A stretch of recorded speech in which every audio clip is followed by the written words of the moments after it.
May isang zodiac sign na kilala sa pagiging tahimik, misteryoso at sobrang lalim mag-isip. Pero ayon sa isang sinaunang aklat ng zodiac, ang Scorpio ay may tinatagong side na hindi nila kailanman ipapakita sa iba. Sa unang tingin, mukha silang loyal, passionate at mapagmahal. Pero paano kung ang lahat ng iyon ay isang maskara lang? Paano kung ang tunay nilang ugali ay puno ng lihim, galit at isang tahimik na plano na hindi mo kayang hulaan? Ang Scorpio ay hindi basta nagagalit, pero kapag nangyari iyon, hindi mo nagugustuhin na makita kung ano ang kaya nilang gawin. Sinasabi ng iba na sila ang pinakadelikadong sign sa zodiac, hindi dahil sa lakas, kundi dahil sa paraan ng kanilang pag-iisip. Kaya kung kilala mo ang isang Scorpio o ikaw mismo ay Scorpio, baka oras na para malaman mo ang katotohanan na matagal nang tinatago. Sa mundo ng astrology, maraming haka-haka at paniniwala tungkol sa bawat zodiac sign, ngunit ayon sa isang sinaunang aklat na kilala bilang Ancient Zodiac Book, may mga katotohanan na hindi basta-basta ibinubunyag, lalo na pagdating sa Scorpio. Ang Scorpio ay madalas inilalarawan bilang matapang, loyal at puno ng passion. Pero sa likod ng mga katangiang ito, may isang mas malalim at mas madilim na bahagi ng kanilang pagkatao na bihirang makita ng iba. Hindi ito ang mga tipikal na traits na mababasa mo sa social media o maririnig mo sa mga kaibigan. Ito ang mga ugaling kadalasang tinatago nila, mga emosyon at intensyon na hindi nila ipinapakita kahit sa mga taong pinakamalapit sa kanila. Kung ikaw ay isang Scorpio, maaaring may mga bagay kang maririnig dito na pamilyar pero hindi mo inaamin kahit sa sarili mo. At kung may kilala kang Scorpio, baka ito na ang pagkakataon para mas maintindihan kung ano talaga ang tumatakbo sa kanilang isipan. Pero tandaan mo, habang lumalalim tayo sa kanilang dark side, mas lalo mong maiintindihan kung bakit sila kinatatakutan at kung bakit hindi mo sila dapat maliitin.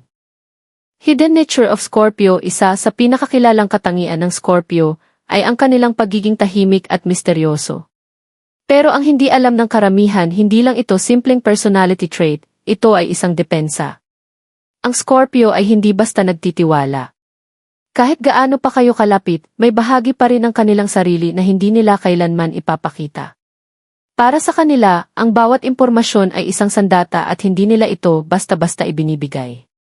Habang ang ibang tao ay open book, ang Scorpio ay parang isang saradong aklat na puno ng lihim. Pinipili nila kung ano lang ang ipapakita, at kadalasan iyon ay hindi ang buong katotohanan. Minsan, iniisip ng iba na mahiyain lang sila o tahimik. Pero sa totoo lang, sila ay nag-oobserba. Pinag-aaralan nila ang bawat kilos, bawat salita, bawat reaksyon ng mga tao sa paligid nila. At habang ginagawa nila ito, mas lalo nilang kinokontrol ang sitwasyon nang hindi mo namamalayan. Ang nakakatakot dito, habang ikaw ay nagiging komportable sa kanila, sila ay patuloy na kumukuha ng impormasyon tungkol sa iyo, pero ikaw, halos wala kang alam tungkol sa kanila. At dito nagsisimula ang kanilang tunay na kapangyarihan. Scorpio's emotional intensity. Ang Scorpio ay hindi lang basta nakakaramdam, sila ay lumulubog sa kanilang emosyon. Kapag sila ay nagmahal, hindi ito mababaw, ito ay malalim, intense, at minsan sobra. Hindi sila yung tipo na okay lang o sakto lang. Sa Scorpio, lahat ay extreme. Kung mahal ka nila, ibibigay nila ang buong sarili nila. Pero kapag nasaktan mo sila, ang sakit na iyon ay hindi basta nawawala.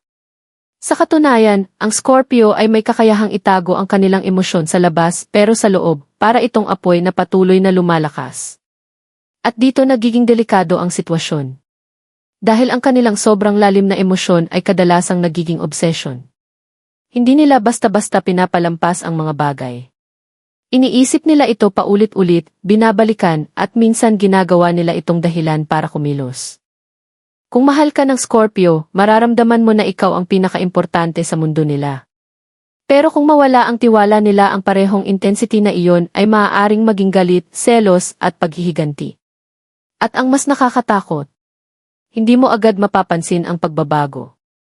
Ngingiti pa rin sila, makikipag-usap, pero sa loob, unti-unti nang nagbabago ang lahat. Manipulative side. Isa sa pinakanakatagong ugali ng Scorpio ay ang kanilang kakayahang mag-manipulate nang hindi mo namamalayan. Hindi sila katulad ng ibang tao na lantaran kung kumilos. Ang Scorpio ay tahimik, calculated, at laging ilang hakbang sa unahan. Hindi nila kailangang sumigaw o mag-utos, isang tingin, isang salita, o kahit simpleng kilos sapat na para maimpluwensyahan ka.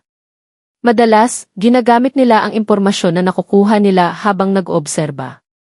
Alam nila ang iyong kahinaan, ang iyong takot, at kung paano ka mag-react sa iba't ibang sitwasyon. At kapag dumating ang tamang oras, ginagamit nila ito. Pero ang pinakadelikado, hindi mo mararamdaman na ikaw ay minamanipula. Iisipin mo na ikaw ang nagdesisyon pero sa totoo lang, sila ang nag-set ng direksyon. Ginagawa nila ito hindi lang para makuha ang gusto nila, kundi para mapanatili ang kontrol. Para sa Scorpio, ang kontrol ay seguridad. Habang ikaw ay naniniwala na ikaw ang may hawak ng sitwasyon ang totoo, sila ang tahimik na nagdidikta kung saan ito pupunta. At kapag napagtanto mo ito kadalasan, huli na ang lahat. Revenge mindset. Kung may isang bagay na talagang nagpapakilala sa Scorpio, ito ay ang kanilang kakayahan na maghintay at maghiganti. Ang Scorpio ay hindi agad gumaganti. Hindi sila yung biglang sasabog o magwawala.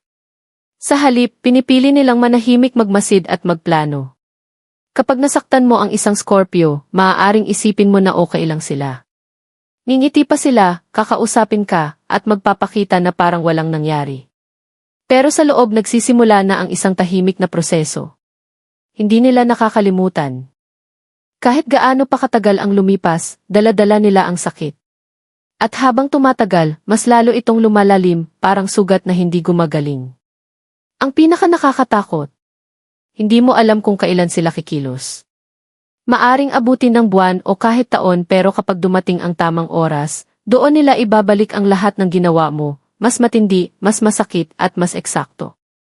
Hindi ito basta paghihiganti, ito ay isang calculated na hakbang. Alam nila kung saan ka masasaktan. Alam nila kung ano ang pinakamahalaga sa iyo.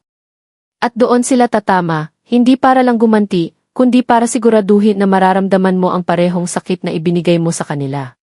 At kapag nangyari iyon, saka mo lang maiintindihan kung bakit sinasabi ng iba na ang Scorpio ay hindi dapat ginagalit.